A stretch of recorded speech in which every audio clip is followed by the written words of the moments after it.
Hey all, Heber here.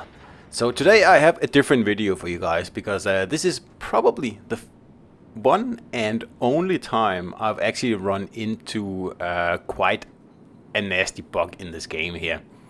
And I mean, that's saying a lot because I've played nearly 14,000 battles, I think, and this is the first time I can remember where something that really wasn't supposed to happen did happen. And I mean, 1 in 14,000 chance, that's okay, I can live with that.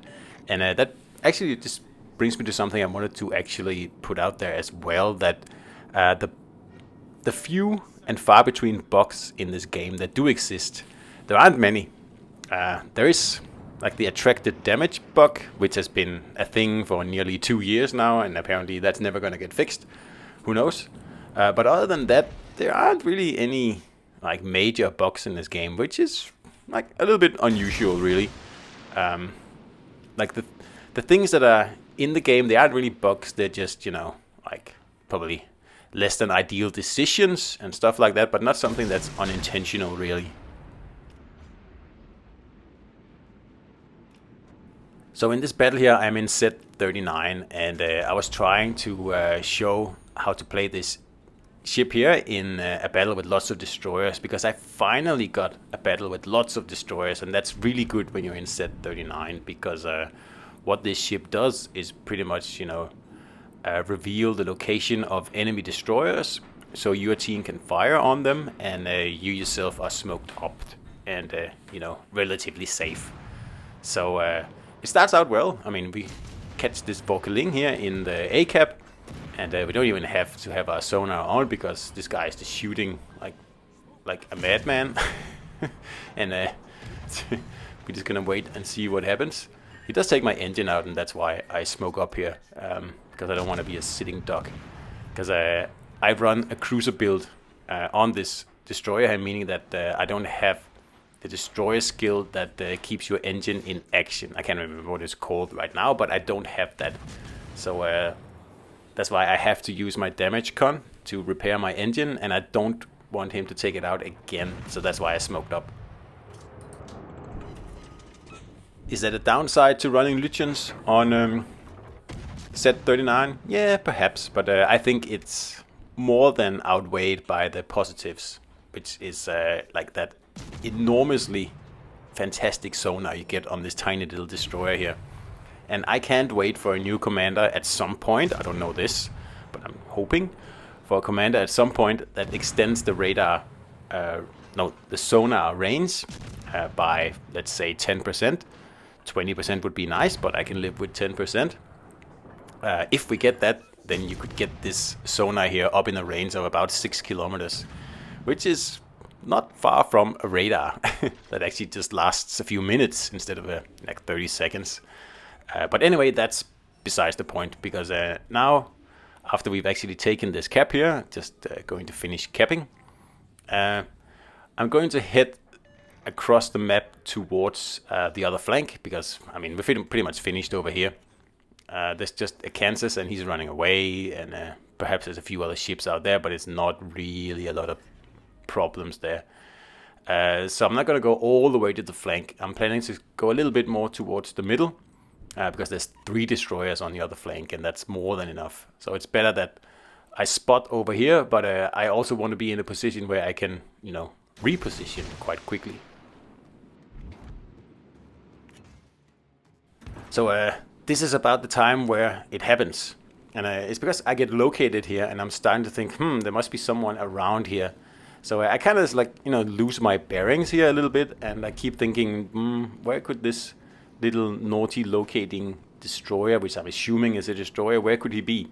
And he does pop up on the radar or this map there, and that's why I'm preoccupied and I want to get some torps off, and I forget about the island that's practically right in front of me here.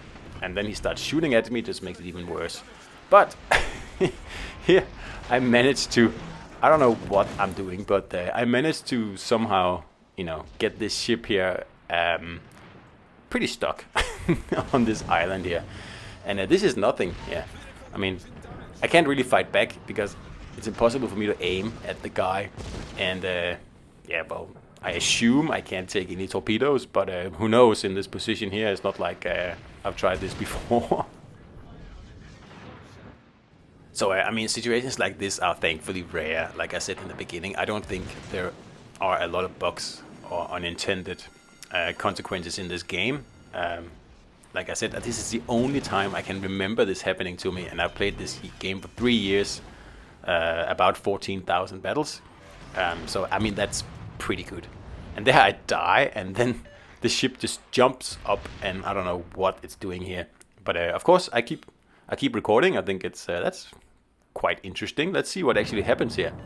So I'm gonna keep looking at it, and obviously ship can't really get to sink because it's like halfway onto dry land, and I don't know how the physics in the game works when that happens, but apparently that means that the ship then flies. So what we end up with here is a pretty weird result where my ship seems to be floating above the island, smoking, and just very, very strange. But like I said, this doesn't happen often, rarely, if ever, really. And also the amount of videos out here that shows stuff like this, few and far between. I think there's like a handful or something. So instead of like making this something like wargaming, I'll just think this is quite funny actually. I mean, yes, I died, and I can't remember if we lost a battle or not, but I mean, yeah, it's something that breaks up the usual action in the game for sure. And intentional or not, it's still quite funny. I was kind of hoping this battleship here would go under me so I could see what happened then, but obviously he's probably a little bit scared of getting stuck in the same spot. So what I actually wanted to do with this video here is praise the development team a little bit. I mean, they don't get a lot of love in the videos, not in mine anyway, but actually when it comes to, you know, making sure we have quite a bug-free game, and a game that doesn't crash or anything like that. I mean, the crash is also extremely rare in this game here. And I'll just show you like the incident again here while I talk. I think they're actually doing a really good job. I know how hard it is to, you know, create products, software products without, you know, unintended features, let's call them that. And especially like a game like this where it's multiplayer and you don't have full control over what everybody does at, like, you know, every stage of the game. So like a rare bit of praise from me to the development team here. So don't say I never praise you guys. Okay, so that'll be the end of the video here, guys, and I hope you enjoyed this little bit quirky video here, and I'll see you out there.